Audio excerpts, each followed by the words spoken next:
There's a place He comes to me. Though I'm blind, He helps me see. Though I see dimly in this place, one day I'll see Him face to face. This is Kurt Kaikkonen, pastor of Calvary Chapel, Waterford, at your neighborhood church. Today on Face to Face, we'll be in the book of Matthew. So grab your Bibles and let's get started.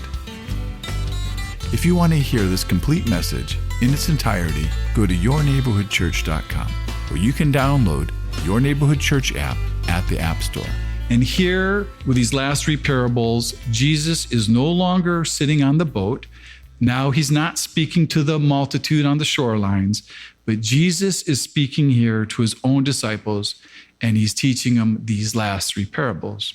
And so He tells them, He says, the kingdom of heaven is like a treasure hidden in a field, which a man found and hid, and for joy over it goes and sells all that he has and buys that field. Well, we know exactly how that feels. You tell me any kid who doesn't have a ton of joy over finding a $1 bill on the ground or a $20 bill. Or if you go into a store and you find something on clearance and the price is just too good to be true, and you would have never bought it for yourself because of that cost. And it's something you have always wanted, and now you can, but you don't have enough in your wallet. And so you hide it in the back of the shelf until you can get more money, and then you come back and you buy it. And don't tell me that you guys don't do that I'm the only one who does that. I'm sure I'm not. And now you know a little bit too much about me. But this is greater than that. Because this guy, he has to sell everything he owns to buy it. It's costing him everything. So this is like selling your old dream house to buy your new dream house on the lake, or selling all your classic cars that you've been collecting just to buy that 159 Corvette. And in my world, this all just translates to guitars.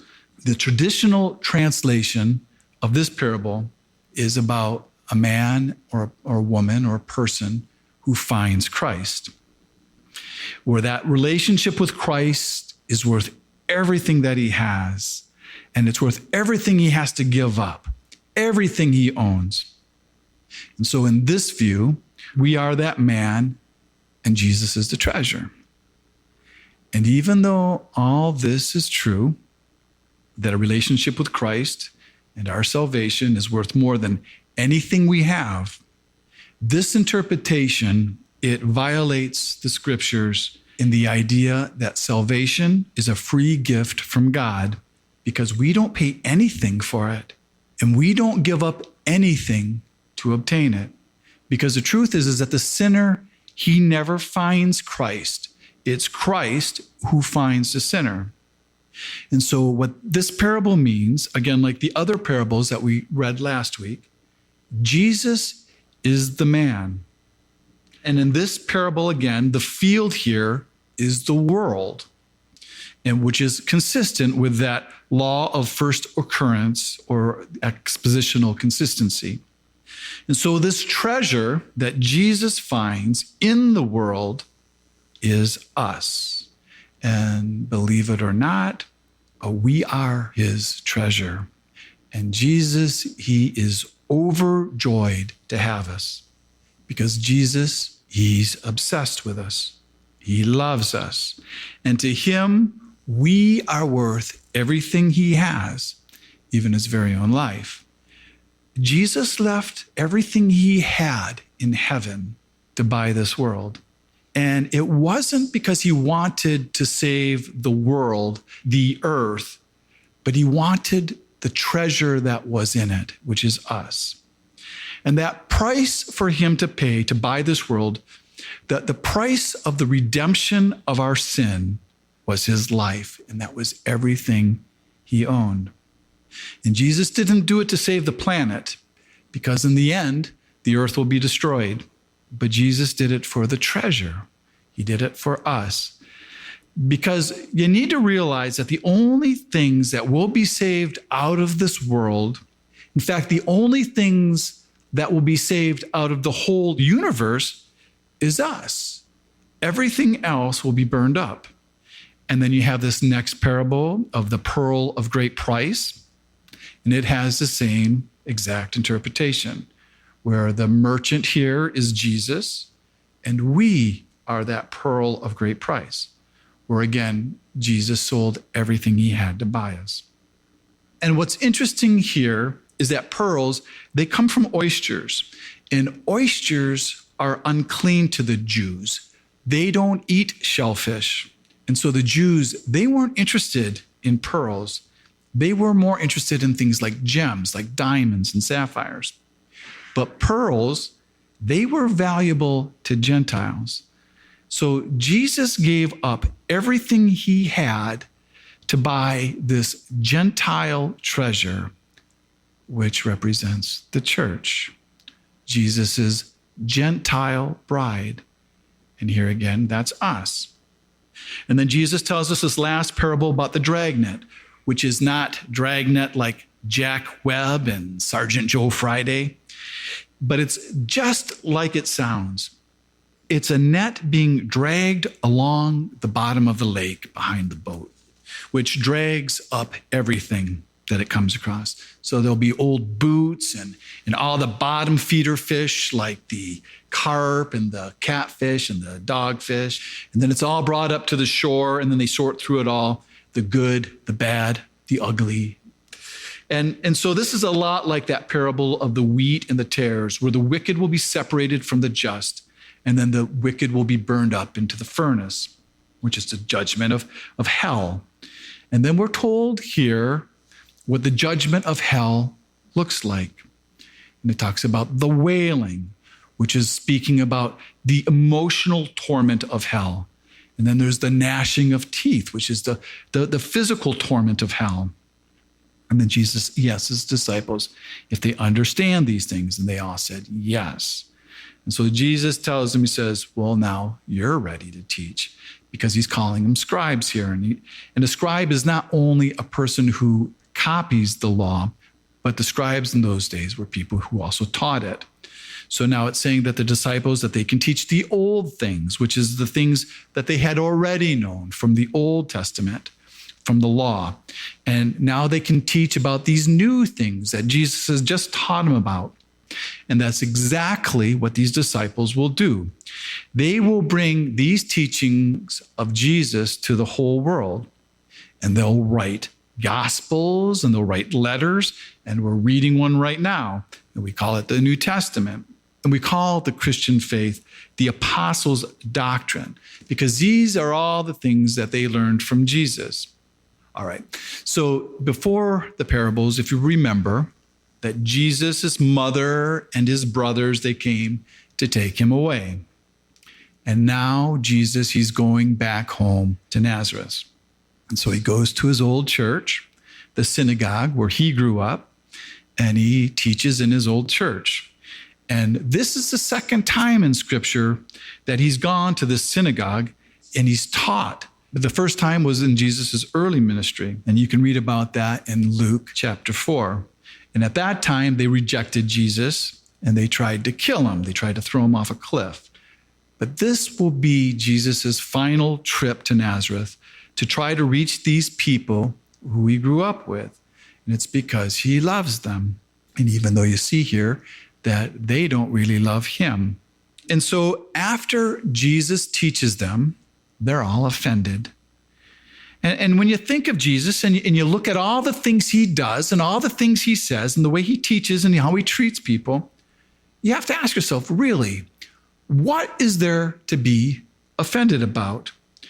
And this word used here for being offended is that same word that we learned about, scandalon. This word comes from the word scandalon. So it means this is a stumbling block. This is something that the people are tripping over.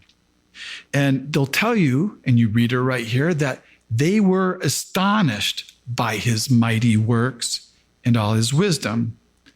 And so you got to ask yourself again, well, why are they offended? And they're offended is because They thought they knew him. They were offended because of their familiarity with him, because they all knew his family. And you have to remember that Nazareth, it was a very, very small town. And it was so small that the archaeologists have a really hard time finding it.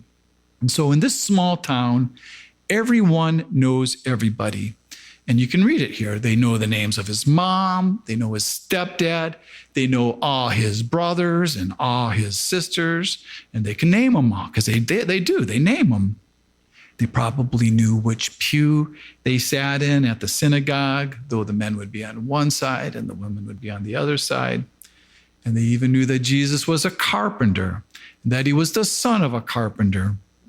And the word they use here for carpenter is tekton, which can be translated for a stonemason, which is possible because most of the buildings back then were primarily made out of stone. And that's because there are so many rocks in Israel. But this word tekton is more commonly used for a wood carpenter. And the early church traditions were that Jesus primarily made wooden yokes and plows. And so all these people in Nazareth, he said, well, where did this man get these things? And what they're talking about is, where did he get all this wisdom and all this miraculous power? Well, he certainly didn't get it from Nazareth.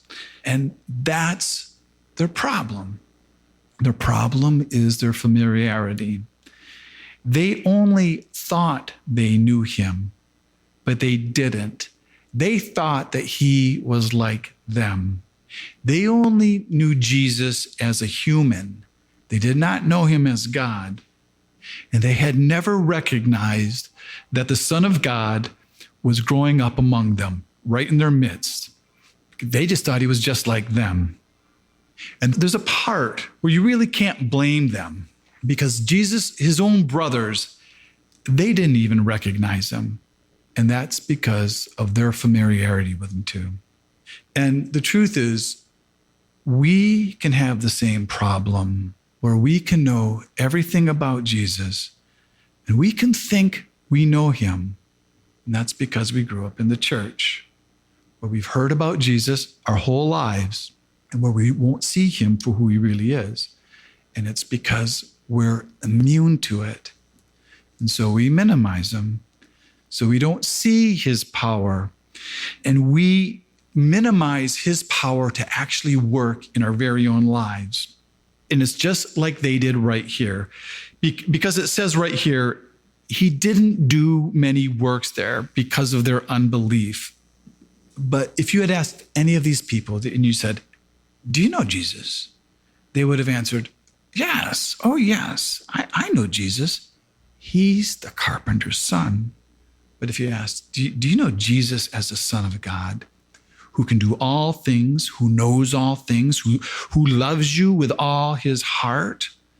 Do you know him, the creator of the world? Or have you been inoculated against knowing Jesus, where you only know him just enough so that you never catch the whole disease of knowing him with your whole being? You've been listening to Face to Face. Face to Face on this radio station has been provided by Your Neighborhood Church. If you want to help support Face to Face and put this program on other stations just like yours, you can contact us at yourneighborhoodchurch.com or write Your Neighborhood Church, P.O. Box 500, Romeo, Michigan 48065. There's a place he comes to me. Though I'm blind, he helps me see. Though I see dimly in this place, one day I'll see him face to face. Tune in again tomorrow at this same time as we continue to go through the Bible.